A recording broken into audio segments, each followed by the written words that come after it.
সুপ্রভাত বন্ধুরা, আমার প্রিয় বন্ধুদের নমস্কার ও ভালোবাসা জানিয়ে আমার বাড়ি থেকে আমার জীবনের আর একটা নতুন সকালের ভিডিও শুরু করলাম। সকালে উঠে বাইরের দিকে তাকালেই মন ও চোখ দুটোই যেন ভরে যায়। বাড়ির সামনে চওড়া একটা রাস্তা, আর রাস্তার ঠিক ওপারে ছোট্ট এক টুকরো মাঠ, সেটা যেন সবুজ ঘাসে মোড়া। দেখলেই মনে হয় সবুজ গালিচা বিছানো আছে, আর চারিদিকে গাছপালা। মানে এখানে শুধু সবুজে সবুজ অরণ্য, আর তার সাথে সাথে তো পাখির কোলাহল চারিদিকে ভরে যায়।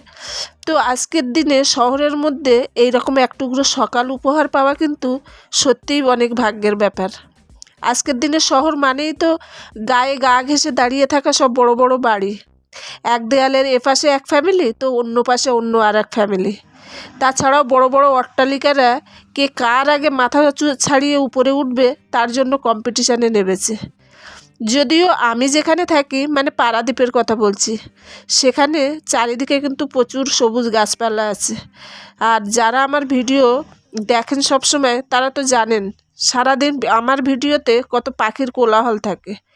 তবুও বাড়ির সামনে যে এই মন মুগ্ধ করা, চোখ বিভোর করা সুন্দর দৃশ্য, আর তার সাথে সাথে এই যে আখের রসের গাড়ির টুংটুং আওয়াজ যে ঘন্টার, আর তার সাথে সাথে সবজিওয়ালা মাছওয়ালা সমস্ত কিছুর হাঁক ডাক, আর তার সাথে তো আছে ফেরিওয়ালার জিনিস বিক্রি করার যে ধরনটা, মানে ওরা যেভাবে বলে বিক্রি করে সেগুলো শুনতে কিন্তু বেশ ভালোই লাগে। আর যখন 1.5 থেকে 2 বছর পরে বাড়ি ফিরে আসা হয় তখন তো এগুলো আমার কাছে একটা অন্যরকম মানে লাগে। মনের ভিতরে এগুলো শুনলে যে কেমনভাবে একটা অনুভব তৈরি হয়, আর মনের ভিতরে যে কেমনভাবে দাগ কাটে, সেটা আমি ঠিক ভাষায় আপনাদের সাথে প্রকাশ করতে পারবো না। আজ মজুমদার সকাল সকাল ঘুম থেকে উঠেই দোকানে ছুটেছিল কচুরি আনতে, কারণ কচুরি খাবার ডিমান্ডটা কালকের থেকেই চলছে। অ্যাকচুয়ালি কালকে থেকেই পিয়া খুব বায়না ধরছিল কচুরি খাবে বলে, কিন্তু কালকে বাড়িতে রুটি সবজি তৈরি হয়েছিল। আর তাছাড়া মজুমদার ঘুম থেকে উঠতে এতটাই লেট করেছে যে তখন আর কচুরি আনা সম্ভব ছিল না। তাই সেদিনের মতো এই ইচ্ছাটাই স্থগিতই থেকে গেছিল, কিন্তু আজকে তো এটাকে আর ছাড়া যাবে না। তাই সকাল সকাল দোকান থেকে কচুরি নিয়ে হাজির হয়েছে। কচুরি যদি এইখানে এসে না খেতে পারি, এই যে সেই মিষ্টির দোকানের কচুরি আর মিষ্টি মিষ্টি সবজি, এটা যদি না খেয়ে পারাদ্বীপে ফিরে যাই তাহলে আমার পুরো জার্নিটাই অসম্পূর্ণ থেকে যাবে। আর পারাদ্বীপে যাওয়ার পরে কচুরি খেতে পারিনি এই আফসোসেই আমার দিনগুলো কাটাতে হবে, যতদিন না আবার এখানে ফিরে আসছি। তো তার জন্য এই আফসোস যাতে না হয় সেই চেষ্টার জন্যই আজকে কচুরি খাওয়া। কচুরির সাথে তো মিষ্টি তরকারিটাও আছে, আর তার সাথে কিন্তু মজুমদার মিষ্টি আর দই এনেছে। মিষ্টির চেহারাটা দেখেই তো বুঝতে পারছেন। আর এটা যে খেতে কতটাও সুন্দর হয়েছিল সেটা তো আপনাদের আর মুখে বলে বোঝাতে পারবো না যতক্ষণ না আপনারা এটা টেস্ট করবেন। তো যাই হোক, সেটা তো আর সম্ভব না। আর তার সাথে দই, অ্যাকচুয়ালি দইটা আমার কালকের রাত্রে খুব খাওয়ার ইচ্ছা হয়েছিল, কিন্তু কালকের রাত্রে মজুমদার শুধু তড়কা রুটি আর গরম গরম রসগোল্লা নিয়ে বাড়িতে হাজির হলো। কিন্তু আমার দেখে খুব রাগ হয়ে গেছিলো, আর মজুমদারের সাথে খুব নারাজি দেখিয়েছিলাম যে দই কেন আনা হয়নি। তো তার জন্য আজকে মনে হয় একদম সকাল সকাল গিয়েই সর্বপ্রথম মজুমদার দইটাই কিনেছে। তো যাই হোক, এত দইয়ের কথা বলতে বলতে না আমার একটা পুরানো স্মৃতি মনের ভিতরে উঁকি মারছে, ভাবছি আপনাদের সাথে একটু শেয়ার করি। কথাটা যদিও অনেক দিনের পুরানো, আমি যখন প্রথম পারাদ্বীপে গেছিলাম সেই সময়ের, মানে ওটা 4-এর ঘটনা বলছি, আর এখন 24, মানে পুরো 20 বছরের আগের কথাই আমি বলছি। যখন প্রথম পারাদ্বীপ গেছিলাম তার কিছুদিন পরেই আমার না মিষ্টি দই খাবার খুব ইচ্ছা হয়েছিল, আর সেই ইচ্ছাটা যথারীতি আমি মজুমদারকে জানিয়েছিলাম। আর মজুমদারও আমার কথা শুনতেই ও তারপরেই আর দেরি করেনি, আমার কিন্তু মিষ্টি দই এনে আমার সামনে হাজির করেছিল। আর যেদিন দই এনেছিল সেদিন তো আমি খুব খুশি ছিলাম। খুশিতেই মজুমদারের হাত থেকে প্যাকেটটা নিয়ে নিলাম, কিন্তু যখন প্যাকেটটা নিয়েছিলাম প্যাকেটটা দেখেই কিছুটা খুশি আমার কমে গেছিলো। তারপরে যখন প্যাকেটটা খুললাম সেটা দেখে তো আমার চক্ষু চড়ক গাছ।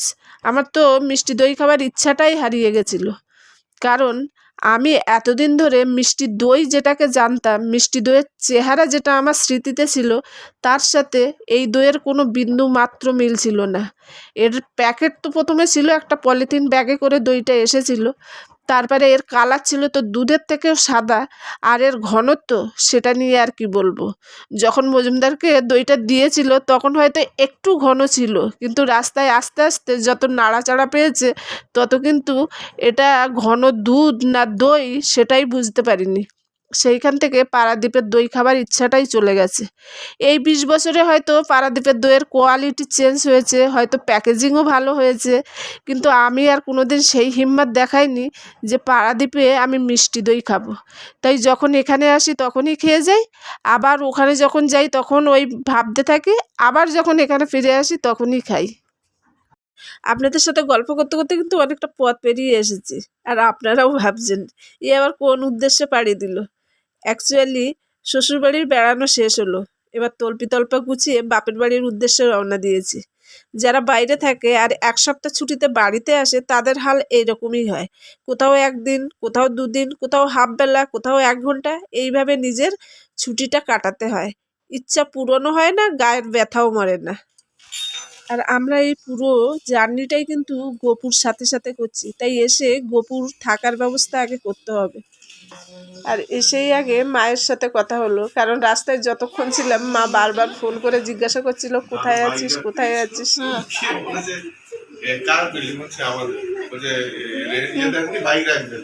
এ দাও মিষ্টি নিয়ে ঢোকনি তো শ্বশুর বাড়ি।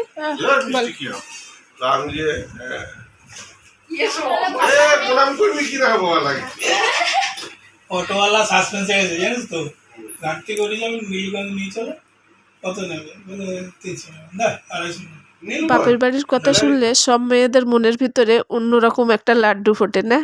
তাই সেই মেয়ের নতুন বিয়ে হোক আর 25 বছর বিয়ে হয়ে যাওয়াই হোক না কেন, সব মেয়েদেরই যেন বাপের বাড়ি একটা অন্যরকম জায়গা, অন্যরকম ফিলিংস হবেই বা না কেন। যেখান থেকে সে জন্ম নিয়েছে, বড় হয়েছে, যেখানে তার সেই প্রিয় বালিশটা, সেই প্রিয় বিছনাটা, সেই প্রিয় খেলার জায়গাটা, খেলার মাঠটা সমস্ত কিছু থেকে গেছে, সেটা তো সব সময় মেয়েদের প্রিয় হবেই। কারণ একটা মেয়েকে তো তার প্রিয় জায়গা ছেড়ে এসে অন্য একটা জায়গাকে জোর করে প্রিয় বানিয়ে নিতে হয়। কখনো পছন্দ হলেও প্রিয় বানাতে হয়, কখনো পছন্দ না হলেও সেটাকে প্রিয় বানিয়ে নিতে হয়।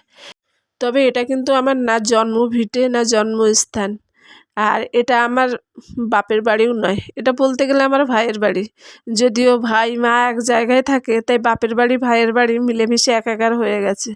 তবে আমার যেটা সত্যিকারের জন্মভিটা, যেখানে আমি জন্ম নিয়েছি, যেখানে খেলাধুলো করে বড় হয়েছি, সেখানে আমি বহু বছর যাইনি।